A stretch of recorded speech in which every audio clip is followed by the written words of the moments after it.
Very quickly for the YouTube frogs, we stream these reviews live on Twitch, link below. Otherwise, I'm a League of Legends coach, doing a bit of League of Legends analysis stuff. If you're interested in these sort of topics, follow the channel, check out the Discord, check out my Twitch channel, where I review every one of my of the MSI games. First time I'm uploading to YouTube, really. I hope the introduction was not all that awkward. My hair is completely screwed because I just woke up like a little bit ago. Though I already planned to do game 3 yesterday, but after training I was sadly a little bit too tired, so let's do it in the morning. So the content is a bit better for you guys, and for me as a coach, it's also better practice, right? So let's jump into the review. More breath of hopium for us. Yeah, go and ahead. let's talk about game 3, right? So what happened in game 1? Right, so one thing you could have definitely criticized me in the review for game 1 and game 2 for is that it was very, very reactionary, right? Because game 1 and game 2, I didn't really talk too much about what you can do and how specifically you can go for each play to hopefully get back into the game as G2, right? We talked very much about concepts in game 1, so in case you want to look at midsection concepts, check out game 1 either on my Twitch VODs or on my YouTube channel. And in game 2, it was also a bit of a stomp, right? The only big problem that we have in both of these games is that in both games the game was kind of unplayable due to the laning that happened, right? Game 1 entirely unplayable because of Caps getting a mega clap by Chovy, and then game 2 because the GENG bot lane kind of clapped G2s a bit. And that doesn't make it as much easier. That's also why we criticized the fresh pick in game 2, because I feel like it allows you to get counter picked a little bit more easily. But it's kind of okay, right? So what should you change in game 3? I mean, one thing I would do in game 3 is, in game 1 I try to have like a very aggressive draft. In game 2 I just try to make sure I have a very, very wombo combo draft, and it didn't work out. Game 3, if I was in Dylan Falcon's position, of course we would try to play a little bit more to our strengths again, either by complete cheesing or by trying to pick what we're very, very good at. Sorry, gotta get the blanket back. And try to adapt a little bit when it comes to that, and maybe get a bit easier lane states. Because lane phase was a bit of a problem. And sorry, I just see like that it's still a bit too loud. But laning definitely was a problem in game 1 and game 2, so maybe you can adapt here, okay? I get into draft and bans are already out, right? So Vi, they had a bit of a problem against the Vi plus Ari combo. You might not want to pick it yourself, right? So in this case, banning it makes a lot of sense. Of course, Vi Ari can be counted, but it is very easy to play and it is very strong. And Chovy's Ari is also very insane, right? Nautilus, not a surprise against G2 flexing Nautilus. Aphelios against Peyz complete popping off, I think is also okay, although I don't think Aphelios is OP. But I think banning it out against Peyz is valid. Draven ban, sure. Maokai ban, sure, right? So Tristana Maokai, I think, was also like very, very annoying. Especially due to you going Kennen here. So probably not going to be Kennen first pick again, unless they ban it out of themselves. I really didn't enjoy the Tristana flex pick that much, but it actually worked out decently well. The only problem is that, of course, Tristana is a flex pick still, right? So you can kind of counter pick it into Kennen. That's what GENG did in game 2, but it is a flex pick, and especially with Maokai, where you have the AP damage in the jungle, you can basically flex it 3 positions, and that is quite scary. So they decided to take out the Maokai. Now, you can still do the same with Tristana, right? Tristana is still open, you can still flex pick it, but you have to lock an AP jungle. And the big AP jungles that are still being played is Nidalee and Elise from back, like a few patches ago. Elise isn't played as much anymore, but it is still, like, decently viable. And Nidalee is something that is being played currently quite a lot, although to different success, depending on the player and the team. But Peanut used to be an insane Nidalee player, so that is also always an option for him. There's, of course, other AP champions. There's Karthus that some people actually play, right? AP jungles that people don't play is like Udyr. I've seen Yike play a bit of Lilia, right? So maybe that champion is actually being played a little bit. But mostly it is going to be Nidalee and Elise. And I'll probably just pick Tristana again. I don't know why GENG switches this up, right? So in the game before, you already were in a really good position with Tristana. I don't understand why you don't just like do the same thing and then just go Tristana Elise. Oh, well, because Xander is open now, I guess. In game 2, Cassandra probably wasn't open, right? Let's check the draft again. No, okay, in game 2, Cassandra was banned. So Tristana is an art that they enjoy, but they decided to go for Cassandra because that is also like a flex pick for them. Makes sense, right? Plus, usually, of course, Tristana is sort of a lane counter, and it's also like a decent champion, right? So I think Tristana is fine. But usually countering top lane for lane is not that efficient. At least from the games I've seen, it actually never really worked out. I mean, we saw like Loud pick Ryze top lane against PSG's Cannon. And then you fall behind in lane, and then you're mega useless, right? So might as well pick a champion for top lane, plus bot lane is OP, right? So kind of want to draft for them and delay these sort of picks. And with these sort of picks, it's like kind of mid and support that you want to delay if you can. In my opinion. Unless you just talk by Ari or whatever. So Peanut is thinking about Nidalee or Elise. Decides to go for the Elise, I think. Oh no, he actually decides to go for the Nidalee. Wait, it was Elise game 4, right? I didn't quite remember. But this is like kind of okay. I think I personally also prefer Elise. But if Cassandra is a flex pick to mid lane, right? So not just necessarily only the answer to Cannon, but a flex pick. Cassandra and Nidalee can work decently well together due to the fact that, number one, Cassandra can kidnap, and that is basically sort of like a hard to see if you anticipate where he's going to bring the target to hit your spear. And then we're back into the idea of carry jungle plus supportive mid, which I think is what the meta is about, right? I like carry jungle for the early game plus supportive mid lane, and then hyper carry later. I think that is what basically the meta is right now. Cassandra and Nidalee, I think, can definitely work. One thing we're going to see G2 hopefully do, though, is go back into Unga Bunga and just... Is it a game where they just Xayah Rakan it? I'm not sure. They already previously did it, right? They already previously went for this sort of draft against... Wait, who was it? Who did they previously go Cannon and Xayah Rakan against? They basically already had this sort of B1 to B3. And it makes sense. It is very, very skirmishy. It is very, very comfort for G2. I think it's a valid choice to make.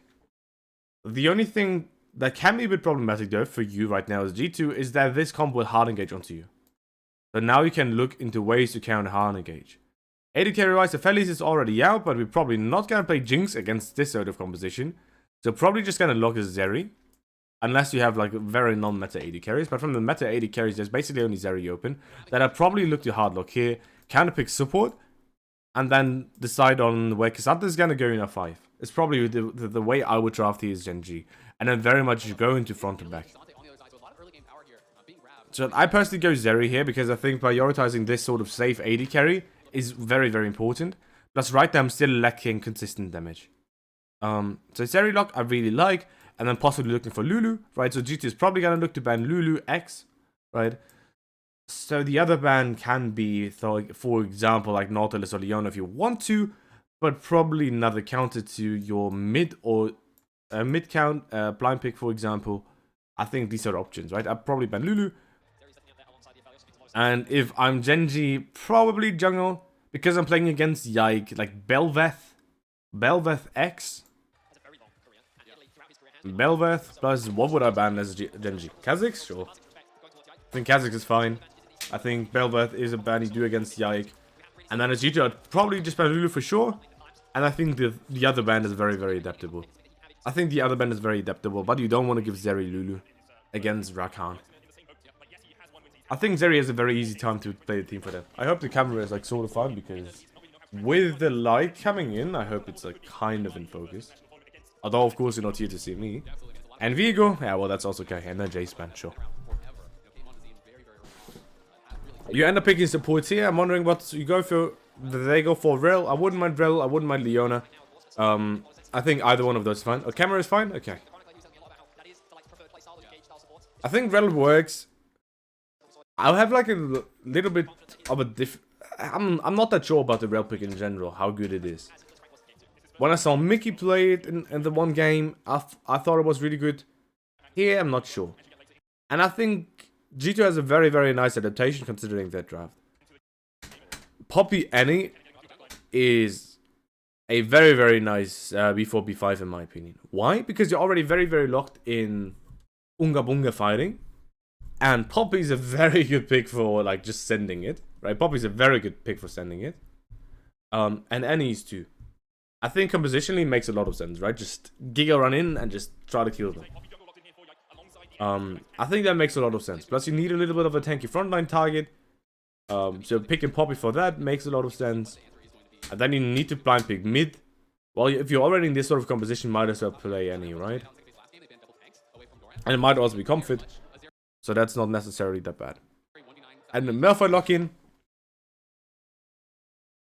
Let me think for a second if I enjoyed the Malphite lock-in. Nah, I don't like the Malphite lock-in actually. I mean, I'm usually a very, very big Malphite fan. I think the champion is really OP.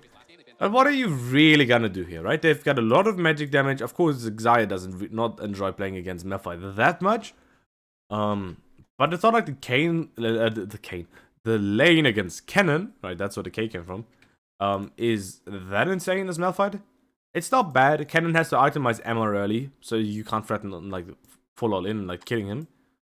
But I don't think it's that broken. Let's actually think a bit for top laners, because I'm not usually thinking too much about top lane because it doesn't matter.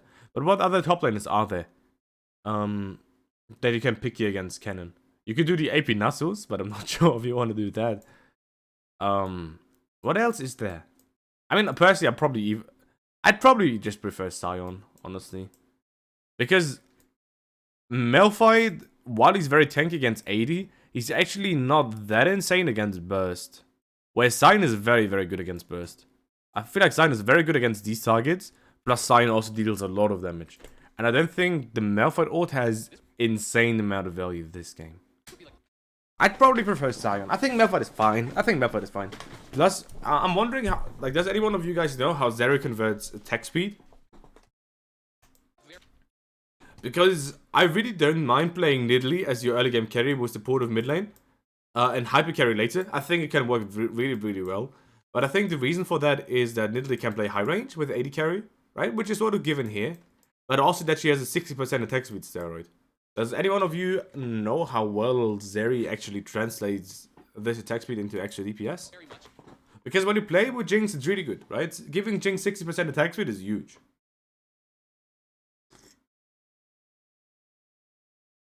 A bit of coffee. But with Zeri, I'm not sure. I know G2 ends up winning this game, but from draft, I feel like draft is, in my opinion, a bit G2 favored. Because Xayah Khan against Zeri is a pretty chill lane. And it's very, very unga bunga. Of course, you're not gonna win mid section. Nidalee Cassandra is definitely gonna win it. Because you probably will just not have the damage to kill the Cassandra. And Nidalee can play quite high range against Poppy and Annie. Not gonna be the easiest. But I feel like the main advantage that G2 just has is that teamfight is insanely easy to play. And the second G2, if like in case G2 actually gets ahead, I feel like playing this comp from behind against G2's comp is absolutely unplayable. If G2 gets onto position first, I feel like it's absolutely uncontestable. And Poppy usually is a pretty good champion to I mean, not necessarily to play the early game, but give you options to possibly cheese the early game. Because Poppy is very, very strong when it comes to diving. And the skirmishes aren't bad either. The only problem is you basically just pick Poppy against the best Poppy jungle player in the world, right? Peanut is kind of the best Poppy player in the world. Although, of course, Peanut is not the best Kha'Zix player in the world, alright? Don't blame me for being loyal. Still shit on Peanut. Anyway, I'm gonna do it every game once. Or every stream once. Gotta be a bit hyped that I won against Peanut. Although he didn't play that well. But he got that. Anyway, let's get back into the game though. Right? I think G2's comp. I'm sorry, like I woke up like only a bit earlier, but basically, G2's composition is very, very much about these skirmishes. Right, very much about enabling Poppy to run around with you and then running into side lanes, right? So as I always already was saying, Xayah Khan pretty decent side to play into Kennen as well, right? Probably Kennen more earlier because he actually has wave control, and as we just said, Poppy has very, very good dives. Poppy has very, very good dives, right? So I personally paired up and then threaten top lane dive. Because that when Italy needs to answer me, not that bad, right? So possibly, I probably don't get mid lane push because, well, I kind of get mid lane push, but not really because I think Cassandra can just walk up and clear the wave as well. I'm not sure if it's already the first few levels, but I don't know afterwards that's what he does because it's just very hard to kill the champion. But what I would do going into this game is really try to get ahead in the early game because I need to get my mid section going, need to rotate around together, and that is easier if you're stronger than the enemy's mid section. And then try to play from there into sides, and I think top lane is the most realistic side to play into. So I'll probably just start Raptors, Stones, red top side, maybe. Because I actually want my bot lane to be in lane because they can't contest bot side. You can do like double W start, and in case Zeri makes a mistake, you can definitely cheese her. I'm not sure if Hansam already started it. Because in case you don't find a cheese here with Zai W, or then I can't talk, or they don't make a mistake, it's not bad to just take Q as well and to just like Q the wave to make sure you get a wave control. Because if you want to play around midsection, making sure you've push and bot lane means you've got more frequent and more control timers onto mid to both help out Caps early game and to also threaten Cassandra, which is very, very important. GENG also basically plays an enabling sort of midsection, and for these concepts, just check out game 1, right? Of the G2 GENG series of my review. But it's less about really. It's like sort of isolating and sort of like enabling, right? Where you don't really need Cassandra to rotate. It's more likely important that Annie doesn't, and that Cassandra can match in case Nidalee actually does anything. But it's not really about enabling Cassandra, just making sure that in case there's really anything, you can come. And it's just more important that Annie just doesn't rotate around him, right? Because Nidalee is sort of the carry part of the Cassandra Nidalee combo, right? Poppy actually does a rep buff second. So he's gonna go into Gromp and be the top lane ASAP, right? I think you can secure your stones. I think you can. But you're gonna be top lane later, right? So Yike is thinking, okay, well, how do I reach a level 3 ASAP? And probably it is honestly taking walls instead of Gromp. I'm not sure how it is with Poppy damage. But probably not that big of a difference anyway. And then looking to threaten top lane dive, right? That is what he will end up doing. If I remember correctly, that is exactly what it does, but it makes sense, right? As Poppy, you want to do these sort of plays because Poppy is very strong at diving side lanes. Because you have the very non-counterplay ability of just pressing E onto the enemy. Getting Zeri's double sums is also very, very huge if you want to dive for later as well, right? So very, very good. Like walking up, pressing E, BrokenBlade plays it well. Nice, you kill. And now the caster say it's unlucky that Poppy died. It's really fucking lucky that Poppy died. Yike should die through the turret. This dive is quite good. Why is it quite good? Well, it's already started snowballing you, right? If Nidalee wants to take this top lane farm, she can't farm during this time, but she already did 5 camp, right? So it doesn't really matter. And the very, very big and nice thing is that you actually don't even trade kills. Right, so Doran gets kill experience anyway.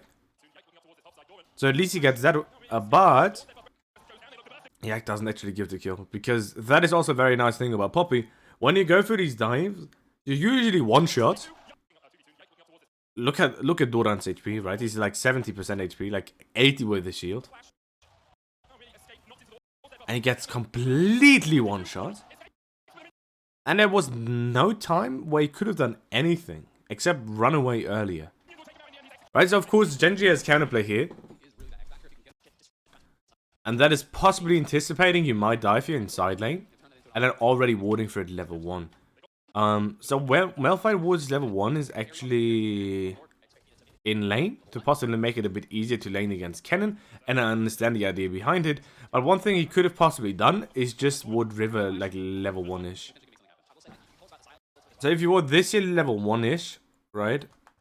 Like not level 1-ish, so it's like 125. Because you don't really have to be on lane, right? Because you play against Cannon, you can't walk up anyway. Then you've got a ward. Ward has like 1 minute 30 duration, right? You have a ward until 255, so then you might spot Poppy early. If you spot Poppy early, well now Nidalee can come up, right? The warding level 1 can be a very, very good idea. And then maybe it's a trade kill. And then it's kind of okay again.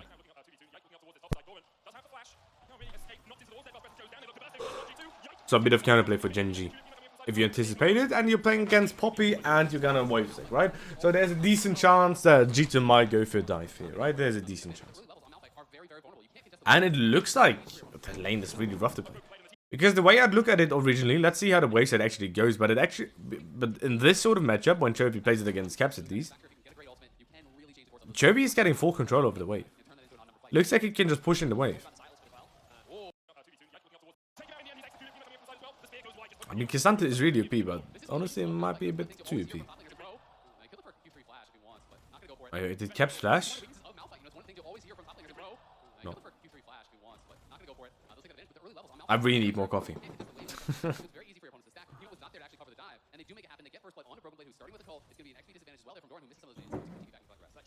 Peanut walking in. Of course, Peanut knowing what clear Poppy did, or most likely, right? So Poppy had a rep buff. She most likely solo started. So in this case, his Raptors are probably gone. And actually, most likely solo started. She solo started, so it's going to be most likely in Raptors. And then she either did Wolves or she did... wait, I don't know if Wolves is even enough, to be honest. I think I got buffed, so it might be. It previously wasn't. Or she did Grom. Most likely she did Grom, right?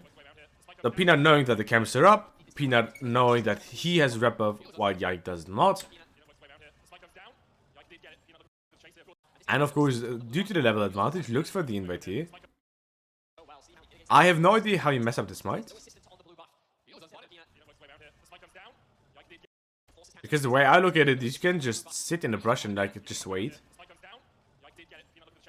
So that is a bit rough for Peanut. I don't think you're allowed to lose this, but you can just get your his walls afterwards. In case your support can go unlocked, and maybe you can threaten enemy Raptors as well. But K'Sante still needs to go base, so it's a bit unlikely. So it's probably just going to be taking top lane Scuttlecrab into maybe looking for top lane cheese. But probably not necessarily going to be the play. Most likely just going to go into bot side. Try to get that Scuttlecrab. Or enemy stones. I'm still trying to chase Poppy. Okay. Right, so usually one thing, for example, Shield did very, very well, right? Is in games where the enemy needs to go and accelerate, right? And they can't need to do it this game, in my opinion. Although not that much. I think G2's teamfight later is actually really good. So I think what Peanut does here, just chasing around Poppy, is not necessarily the best, right? But what I usually enjoy quite a lot, and that is what I think Shield did insanely well, is in games where it's just most important that the enemy jungle doesn't do anything. He basically chased the enemy jungle around his jungle. Perma-tracking, right? And again, for the mid-section concept, check out game one. Check out the game one analysis, right? I don't like that Peanut just goes here though. Why do I not like it? Because I don't think this is necessarily the case here. I don't know if he goes stones and then actually respects Poppy possibly coming, right? So maybe that is a chance, and then maybe he's afraid of getting caught. But the way I look at it is right now, it's not just about chasing Poppy. Because Poppy's camps respawn very, very weird now. And she's already behind. One thing I really wouldn't have mind Peanut doing is just decide, okay, well, this happened, okay, just insta full clear again. Because the big advantage Nidalee has over a champion like Poppy is that, of course, Nidalee's clear is, at this point, maybe not significantly, but later definitely, and already right now, faster, right? It should be faster already right now. And using that to already gain yourself an advantage, I think can be very, very good. Because you can still look to invade Poppy later, when you're even stronger. Use midsection when he actually has mana, or use your mid laner when he actually has mana. Get push, look to invade together. It's a little bit harder in these sort of games because your bot lane does not have push, right? So Zeri does not have push. Xayah Rakan does. Nah, the cast is still on it. Nah, it's good. It's good that he died. But now Peanut actually ends up getting these stones, right? But I think it's probably not even correct here. I feel like if you invade and you insta go for it, I think it's kind of okay. If you wait, efficiency-wise, I'd rather would have just not went for it. Because you get stones, which are level 1, right? So they're not worth that much. When all of your camps are high level, right? So your camp should be like level 3 and the other camps level 4. I think that's how it works. I'm not that sure though. Anyway. Right, so you basically got a level 1 camp, while you have way better camps up. and you level Poppy's camp through. I think efficiency-wise, this doesn't make any sense. So what I really like by GENG is using the strong mid afterwards. I like the invade as well. I like crossing. But this is like it for me, right? Just take this, and then if you want, you can instead try to go for another clear. Otherwise, you just reset. I really wouldn't have mind like resetting here in Fog either. Just get yourself gold, have a faster clear, help on top, reset again, and then you like try to start playing for objectives. Although of course Peanut, I don't think is the guy that really prioritizes dragons all that much. But this is a bit weird for me. Maybe you think Yike is gonna go into stones, but Yike right now can decide between either stones or Scrump that respawns, and his Scrump is gonna be level 4, and his stones are like level 1. So why should he prioritize where you are with the worst camp? Doesn't make any sense. So I don't know why Peanut does this. I feel like this is a very big play by Peanut when it comes to cycling your jungle camps properly. Anyway, did I explain the concept, like the jungle camp concept, decently well enough? Are there any questions? Otherwise, let's go towards the next play. Basically, G2's still in a very good position here in this game. I really wouldn't mind being G2 right now. The only problem that you have here is Yike is basically what I said, right? So you don't have mid prior. You might have a RAM timer on support that is earlier than enemy support, right? But actually here it's gonna end up being matched, and you will see that as G2 by rather also just not sharing on the wave here and looking to go for a reset. So it's not like you can try to get man advantage on the mid and then unlock caps, because the problem that you have right now is Poppy's jungle is down. Then aren't really plays on the map. Maybe top side actually. Maybe you can try to look for a top lane dive again. But you don't have a wave, so that's unrealistic. And Nidalee has all of her camps up. So Poppy is not in a really best position if Nidalee can just cycle her camps. So as Poppy, you kind of want to do whatever you can to make sure that Nidalee can't easily clear camps right now until your camps respawn. So threatening dive I think is a decent idea. Or of course trying to invade. Trying to invade from mid is really not possible. Chovy probably a lot stronger than any right now when it comes to these skirmishes. Although of course, well, Poppy and can try to one-shot someone, but it's still not that easy, right? And top lane, Doran still like really high HP. Not the easiest play. And Yike actually got spotted. So that just feels a bit bad. So what do you do here? Can you run enemy raptors? Maybe you could, if you like really cringe it, but it's a bit unrealistic, honestly. Do you have information that bot lane Scuttlecrab should still be up? Let's see. So Nidalee 32 CS here, then after stone she's 36. And now she's chasing top lane with 36 CS. So you can't really know if Scuttlecrab is up. You don't know if she took your stones or if she... Oh no, you know she took your stones. Okay, no, never mind. Okay, you know bot lane Scuttlecrab is up, right? Why do you know it? Well, she crossed mid, had 30 CS, 32 CS, went into your bot side, Crocs are gone, now she shows up with 36 CS, so she could have only taken one camp, so you know Scuttlecrab is up. So if you got bot lane priority here, you could try to rush the Scuttlecrab. You could have. You decide not to, that's fine, but then I don't know why you like running a marathon. I feel like this is I think this is mismanaged jungle camp tracking by Yike. Because here, I think instead of like running a marathon, just reset and try to get to Scuttle. I don't know if you don't have Kindle Gem Gold right now. That I can't tell. But otherwise you just go AP and... not AP, what am I talking about? You're not going to go AP on Poppy. You're just going to go HP plus armor, right? For 700 gold in case you really don't have anything. Or you might just go Lucidity Boots. And then just go for bot lane Scuttlecrab. Because you know it is up. And again, you know it is up. Why do you know it is up? Nidalee crosses mid, 32 CS. Your stones are down. She shows top lane, 36 CS. Well, she can only take one camp. Because every camp is 4 CS, right? So bot lane Scuttlecrab is up. Tracking that, of course, when you're 0-2 down is not easy. Right? I'm not, especially not as a rookie. Right, in your first international tournament. But it is a mistake that Yike did, in my opinion. Because you're running a marathon here when you could have just reset already. You want to control it. The control here, in my opinion, probably doesn't matter nearly as much. I think on Poppy it's fine to buy it because you're low economy anyway. But here I don't like it because the way I look at it, your bot side has control. You could have just reset open. I'm sorry. You could have just reset, open bot, play Scuttle Crab. And you at least get one camp in the downtime. At least one. Because right now, of course, Nidalee is very, very far ahead. Very, very far ahead. She's 1.5 levels up. And this is the spot where you already get catch-up XP, I guess. If you look at Yike experience after the wolf camp. Is it shooting up? No, it's not. Yeah, look, dude, look. It looked a bit weird, but look, it's shooting up, right? It's like the wolf camp nearly like gave him more than half a level, or like half a level. Just one camp. So you should be able to take those two camps, be like 5.5. The Peanut 6.5, so it should be kind of okay. As long as you get decently early to your level 6, it's kind of fine. So now the interesting thing here, afterwards though, is how you actually set up Herald, right? So you're a bit behind in jungle. Kind of fine. The question right now is how and when do you win fights, right?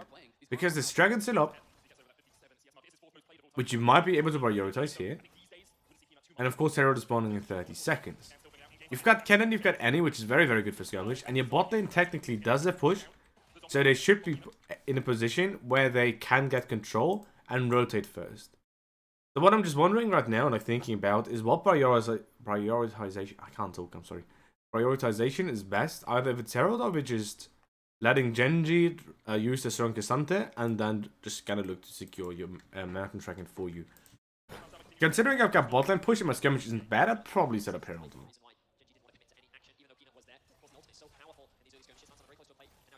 Peyz doesn't... has flash again. Right. But you can try to threaten dive. And maybe go for Herald after, but now you're just too late, right? Now you're too late. The G2 is trying to get both of these plays, which kind of sucks. Because with the idea of threatening dive, well, Peanut just instant one-shot Herald. And now you're not in a position for you to set up waves properly to play Dragon here as well. So this just feels very, very bad for Yike. So what you can probably just do instead is hard hitting wave right now and then just already leaving. For me, it's two plays, right? Either you're still here, and then you threaten dive on next wave, and then you try to play a bait or two, and then maybe fall back on the Drake. I think that's a possibility, but it kind of feels bad because Xayah doesn't have any mana. Right, but that is a possibility. Or you reset, and you go Herald. I feel like G2 is trying to go for both plays at a time. And I really don't mind like continuing to threaten Peyz. If you threaten Peyz, they don't have consistent damage. Sending a bot side to really make sure you pressure the heck out of him makes a lot of sense. But I think you just need to decide on what you want to do. I feel like you really just need to decide on what you want to do. Because you go for the reset now, and then you try to walk up. You don't have mid prior, you don't... Ah, well, you sort of have priority, like, soonish. Like, you kind of have top end priority if you really want it. But not really. And then you also don't threaten Peyz. Kind of feels bad. I understand how someone wants to reset as well. I understand he wants to reset, but it just feels a little bit bad. Oh, they're so close, by the way. This is so mega close. This is really lucky by G2, by the way. Chovy got really greedy, and it was a very, very close fight. It's not really luck, but it's also not really well played play by G2. But it's more gold into your mid section, which is very, very important, right? We've been talking a lot about it. Oh, that feels bad. That is depressing. And yeah, then MSI had problems when it came to performance. Nice, very, very good. Anyway, right? Anyway. What does this mean though, right? If you go for this mid lane play? Well, the problem is the following, right? You use resources, you use Rakan ult, you use Annie ult, which are very, very important ult for you to have, and Cap still wasn't based, so you give up priority on this mid lane wave, allowing Nidalee to open mid and just fall back on the Dragon. Alright, so this is a little bit scary, but G2 still ends up contesting it. But I don't think this fight is that easy to play. But I respect Cannon rotating. Oh, wait. Wait, what? What do you mean because BrokenBlade TP'd into mid lane? I hear the cast saying, because BB TP'd in the mid, and I was like, am I blind when he did TP? I just rotated. And this rotation is what actually ends up giving G2 trade. Because now you get the wave, BB still just stays in fog, like you don't know where he is. Like BB might as well be here. Right?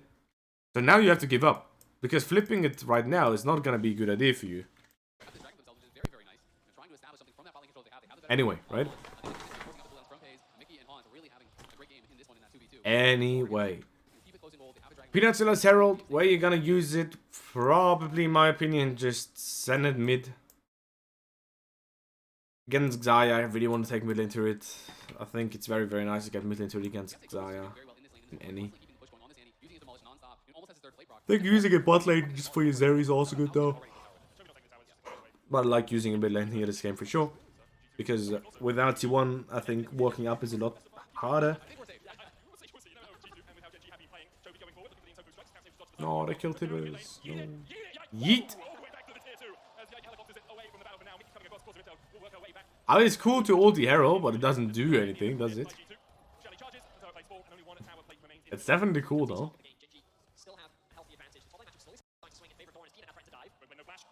Ooh, nice play. I honestly, when I watch this game here, this position, I thought that straight up Genji's gonna win though. Why did I think so? Well, not like the 12 is over, but after already winning 2 games very, very dominantly, and then being in this sort of map state where they kind of have control of the entire mid section and both jungles, I thought the game would be very, very hard to play for G2, and I think it is. It's not an easy game to play at this point. So how can G2 win? Well, it's still like honestly better team fighting, right? Like both compositions are very much about team fighting, and it's mainly about the position I think you have before the team fight. Where a G2's composition is very, very happy if Genji engages onto them. Why? Because they're pretty shorter range, and they have a lot of AoE CC. And a lot of AoE damage. And it's easier to deal AoE damage if people have to run through a choke point, and that is usually when you first on objective, any enemies have to come to you. Yike fucks up his W. Yike didn't W. Yikes. I think he tried to do it after Rakan W to be really safe that she doesn't get out. Or he probably should have just insert W'd. Anyway.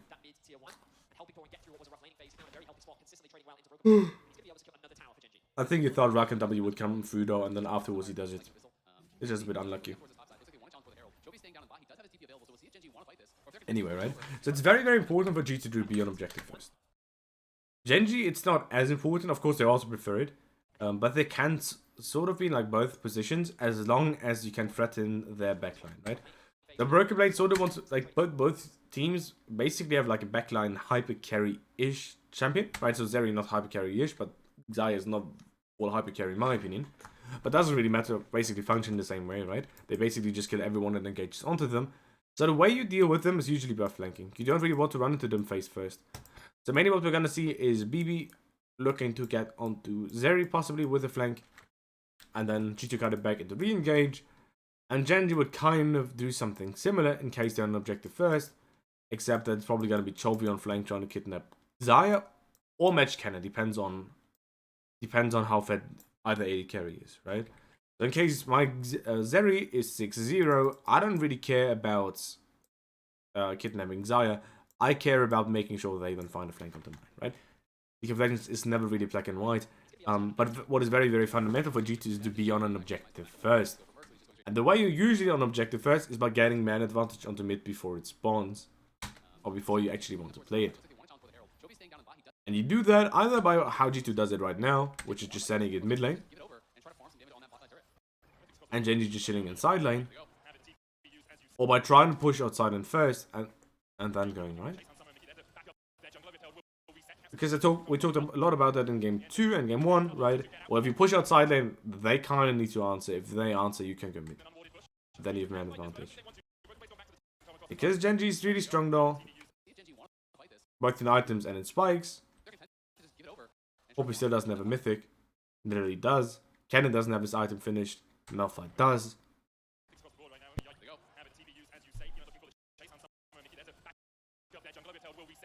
G2 said it gets a little bit pushed out, and now they might be thinking of regrouping. As long as they get it from the back, it's like kind of okay again, but it's not easy to contest here, right? But I understand that, they decided not to go for the fight, and I think it's definitely the correct decision. And one thing you can try to do though, if in case you really want to, is try to already set up the dragon fight, right? And for me, setting up dragon fight means two things, and that is number one, get from the back, possibly zone control, and number two, try to prepare a flank for cannon. That cannon pushes out top, so maybe we can try to find a good wood for cannon to TP onto, and then we can maybe try to look for a fight. Because it's not like there's really cross map, so you might be able to try to go for a play. Doran takes a long path, matches up with Chovy, walking in, kind of rough. Your quick question, do you think teams should focus more on banning target instead of egoing, letting the fellies open every game, etc.? I think it depends. I don't think that the question is easy to answer. You should ban out what gives you what reduces the enemy's chance to win by the biggest amount, basically, right? And this is basically a discussion of effective value. So is a target ban more important than banning out a specific meta champion that might be very good against your composition? Is a target ban more important than banning out specific champions that allow you to have like a very nice trade-off in draft? It's mainly a discussion about effective value. And I think leaving a fellies open in case you want to play Draven into it is very valid. I'd probably do it as well. And then if you see, well, the fellies actually is a bit scary, well, then we might want to ban it. But there's also other champions you need to ban, right? So I understand the idea of banning Mikyx after like losing game 2 to it. Mikyx was very, very annoying. But now K'Sante is open, and Genji's K'Sante is also very, very scary, right? You can make a lot of arguments about these sort of target bans. Or like Ari. Or like Viban. These sort of things, I think you can argue in multiple directions. It's always a discussion about effective value.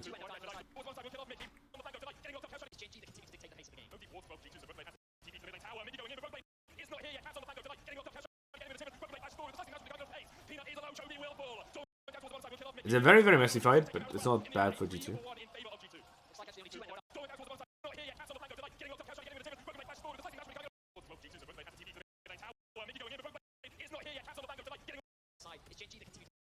Let's watch this fight again. How does Genji lose this fight this hard? Because the way I look at it, it shouldn't be this bad of a loss.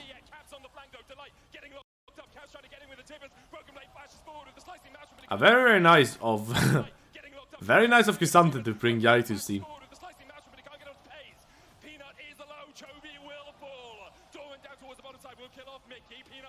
I mean, G2's comp is very good when it comes to these messy fights. Their comp is very, very good when it comes to these messy fighters as well, actually. Yeah, I see, but I think often there are these 2 or 3 champions per team that you really don't want to face, and they see, for example, Hans Draven. Well, yes. But then again, right, if they have a specific champion pool that they think can counter, especially like early on in the series, I think trying to counter it would be good. Because if you have to ban a champion for an entire series, that might be up to 5 games, that is not as nice for you in draft. Whereas in game 1, for example, you might try leaving it open and then try to counter it to see if it works. Because if they leave Draven open, and we leave Aphelios open, and we win, well, now they have to ban Draven for sure, and we don't have to even touch Aphelios in case Draven isn't banned. Right, so especially early on in the series, it's very, very much about understanding what do we actually need to ban, right? So you prepare a lot of drafts. You think about what the enemy team can pick. But it's very much about understanding, okay, what actually works out on stage. That is why game 1 is usually this part of the series where you try to experiment a little bit. Because if you standard way, wait out, and now you're like the other strategy you tried out in game 1 works out, well, now you've got 2 valid ideas. And if the other thing gets banned out, you still have your normal wave playing. Like the Draven. And then afterwards you saw like Hans Draven also got banned, right? So it's not that bad. And I think it was a nice try. I think there were other problems in draft than in gameplay. Mainly gameplay. Lissandra getting completely obliterated by Ahri is a bit of a problem in case you want to play Lissandra. And you play against Viari. It's a bit scary.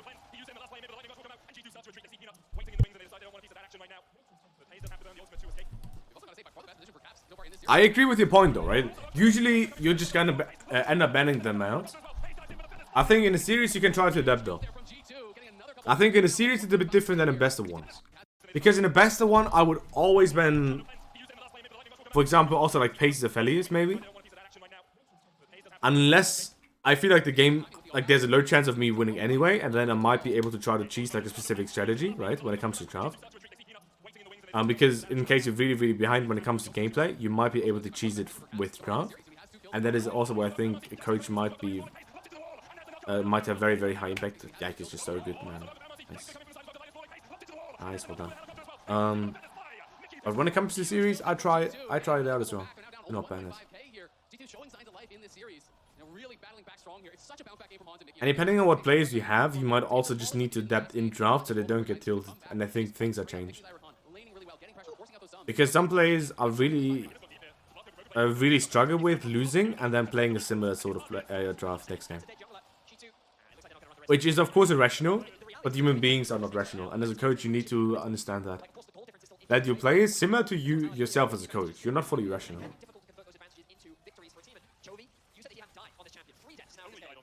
Which is of course easier to do when you have a bit of playing experience.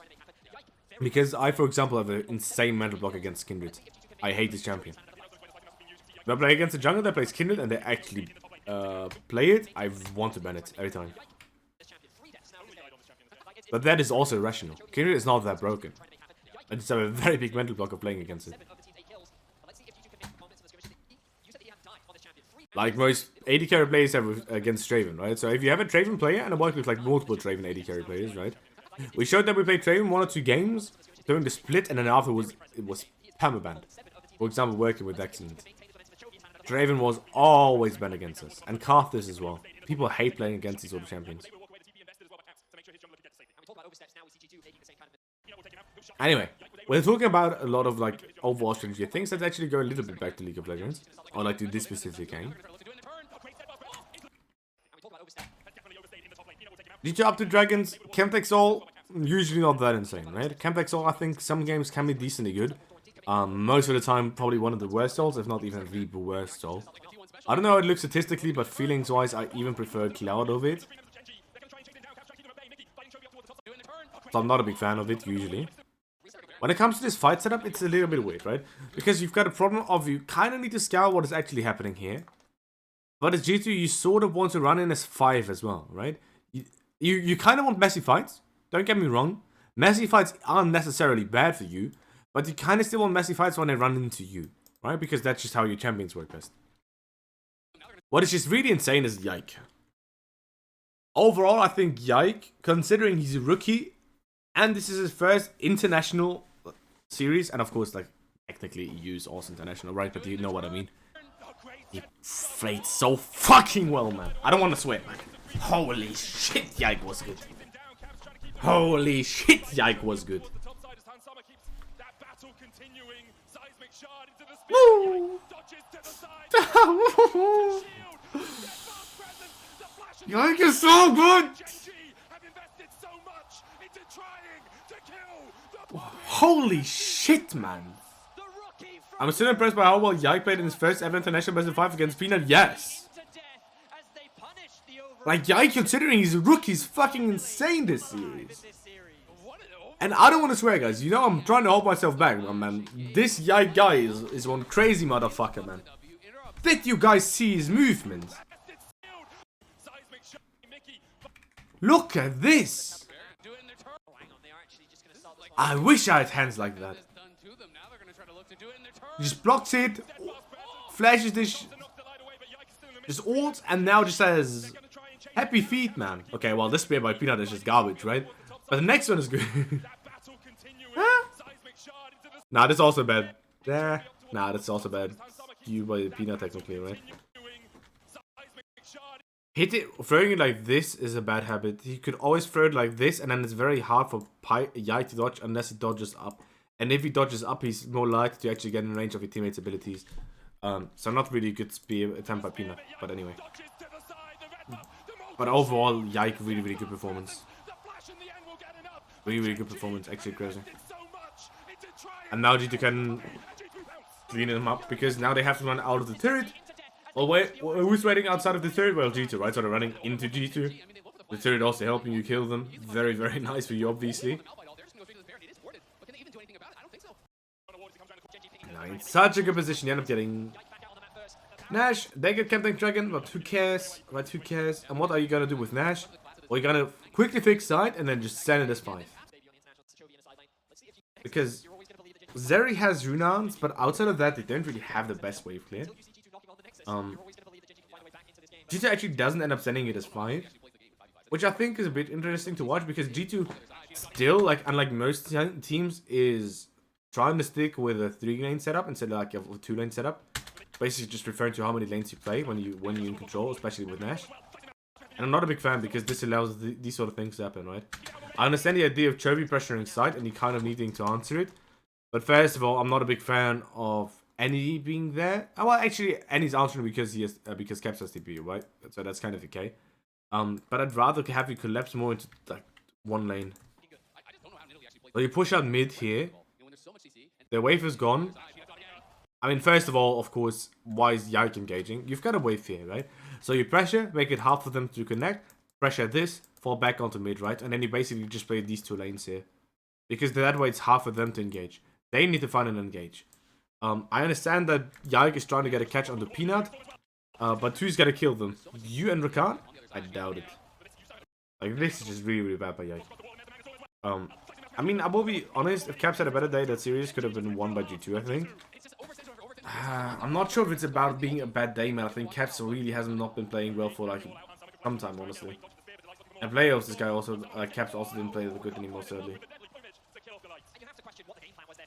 But sure, I mean, game 1 was solo lost by Caps. Straight up. And I don't want to be toxic to players. Right, this is not meant as insults or anything. That's just sadly how it was. Right, game 1 was basically solo lost, right? Anyway, instead of this sort of setup, I think I just prefer like you pushing up mid grouping. Of course, I mean the catch tempo is just not good. Rather pressure C2, and then maybe you can play after you push up bot. You can maybe go mid. Depends on how top lane wave is. Maybe you can collapse on the Cassandra. Not sure. Probably not. Nowadays, it feels like playing 3 lanes is so much worse than it was a few years back. Yeah, because playing over side lane is not a possibility. I don't think anymore. Right, so playing split push usually is not really a possibility. So playing 3 lanes, you have the advantage of getting more economy, and you can more easily pressure side lanes. So if they collapse onto you on one side to answer your 3 lane, you were able to run it down on side lane and just get everything. I don't think it's that really like I don't think that is like really doable that much anymore. So usually what we just see is like 2 lane setup, right? Where you try to fix 1 lane like very early, and then they basically play 1-4-0, right? So we fix bot. Or let's say we play Nash, right? Maybe we get Nash, before we reset, someone fixes top, so someone needs to answer. Okay, really nice. So top lane is like basically like 3 lane right now. So we can send 4, like 0-4-1 basically. Push at mid, into bot. Well, now they have to answer. Well, now we can go mid into again. Now we can go top again. Now we play mid top. Right? We try to pressure top lane. Now top lane, they need to answer. Okay, we go back to mid. Someone back to bot lane, we play mid bot, right? These sort of 2 lane systems, especially at lower level, is the easiest way to play mid and late game, in my opinion. And as we see here, I mean, of course, Yike engaging is still a problem, right? It wasn't Genji that punished with in brackets like really set up, I guess. It was G2 that decided to engage, which was not the correct play. But it still leaves you a bit vulnerable, like a bit more vulnerable, which I don't really feel like you need to do in case you're in a decent position with Nash.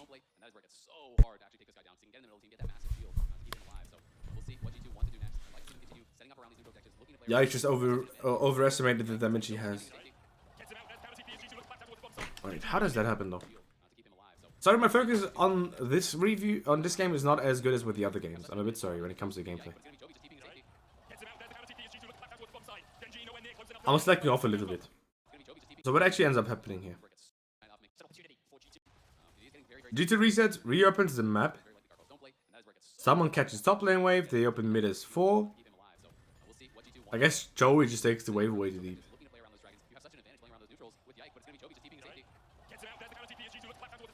Underestimates G2 just standing in mid and then collapsing onto him.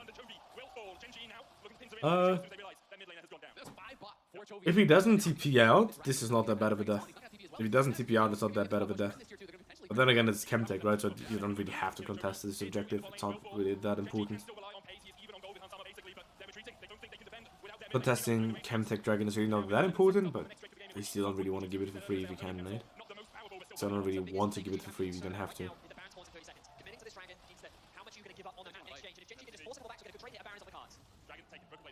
I mean, Soul is still good to get, right? I feel like Chemtech Soul is like really not game winning. But it's still a good Soul to get, especially in close fights. Soul point for G2, going to be feeling really good about that Yike. Poking and prodding here. The ulti from Doran is actually forced that flash, so that is a fine trade, but Soul point for G2. They're still in the lead as far as gold advantage. They're still in the lead. I think as far as competition, Doran has the wall to escape. We get another catch. How did G2 find his catches this easily here, though? I mean, Genji is just way too greedy. Doran, like Chovy before, like Doran here, I feel like they're just way too greedy. I feel like Genji would be in a bit of a worse position than G2 anyway. But these sort of resets are just way greedier. Because what G2 would have done otherwise, of course, is push out bot lane, which you already did. And then you reset and open mid top lane, try to pressure T2, and then fall back onto Nash, right? It's basically the plan G2 probably had. But now Doran just griefed it, and then you were able to run them down. And now you just finish. I mean, you don't finish, but you get in it, someone needs to answer that. You can try to pressure T2 if you want, and then fall back onto Nash. You can try to already pressure Nash instantly, because someone needs to answer bot. Bot lane was pushed out very, very deeply, but Chovy is here. Memphis doesn't have TP. This is bad by G2, because Genji's forced to fight here. G2 should play a bit safer. Keeping zone control makes sense in a way, right? It does. Why is Hansa so deep? Anyway. Alright, so the idea here is not too bad. But Genji needs to fight right now. I'd rather just wait. I think what G2 does here is a little bit greedy. It should still be a good fight for you because it's still engaging into you, which we already said is what G2 wants. They're also in the choke point, which you already said what G2 wants, right? So the fight here is really, really good for G2, the way it's positioned. But then again, the question is not about if the fight itself is good, but if it's good for you to take the fight right now. And for me, the answer is very, very clearly, no, it's not. Why? Because you've got bot side in it. They will need to answer that. When they answer that, the fight will be even easier, right? It's not about if this fight is technically good or bad. It is about, well, is there a better possibility later on? And the answer is clearly yes.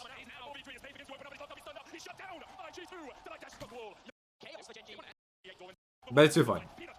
And it's still fine.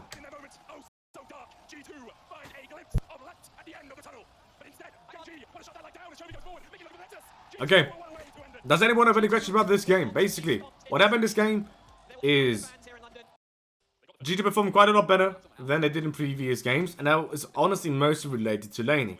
Game 1 very much decided by mid lane laning. Game 2 very much decided by bot lane laning. Nice out by G2, finding the dive, although of course Genji had counterplay with the early wards. Cap still getting a little bit clapped, but it's kind of okay. I'm not that happy with early jungle tracking, or like jungle sequencing. Number 1, based on the fact that Peanut goes very late for the stones when at level 1 and his camps are high level. Basically only leveling the camp for Yike, which is a little bit weird because of course Yike will always prioritize his Grump instead. And then of course a little bit bad jungle tracking by Yike due to the fact that he spot literally on her stones with 36 CS and your stones are down. She went into your bot side jungle with 32, 32 plus 4 is 36. There was only chance for her to take 1 camp, so bot and Scuttle Crab should be up. So wasting your time here instead of resetting when you could play for bot and Scuttle due to your bot lane push might have been a lot better idea considering you see Peanut top lane as well. Afterwards, I know we talked a lot about the game in general. But there was not that much, honestly, in my opinion, to analyze it that deeply. Although, of course, in case any one of you has any input, you can, of course, let me know. Because I'm also reviewing that to learn myself, right? I'm not a perfect coach. Not at all. Very, very far from it. So I'm also reviewing this for my own improvement. In case you guys have any input, no matter if you think it's right or wrong, just in any idea in general, please let me know on like Twitch, Discord, Twitter, whatever, right? I'm up to discuss all of these things I'm talking about. If you have genuine questions, I'm like always up to discuss it, right? But basically how the game goes, I feel like it's pretty fun for G2. Very, very skirmishy fight. G2 actually ends up falling behind, but due to an insane mechanical outplay by Yike to get back into the game, right? Because right now, they're not really in the best position, but it's like kind of okay. And now G2 finds one very, very good fight. Nice flame by Caps. And GENG is like a very, very split here, allowing G2's very skirmishy sort of composition to pop off. Right, so this is like number one way how G2 gets back into the game. Also secures Infernal, which is very, very good for them as well. Very nice Dragon in general. And then the big thing is honestly the fight topside. So here you get another fight, because Yike is just that good. But this is of course not just Yike. But getting Peyz like this is very, very good. I can get the double kill. And then here we just saw Yike with happy feet, right? I think this is one of the best mechanical plays I've seen, and if this is not a highlight, then I think MSI is complete griefing.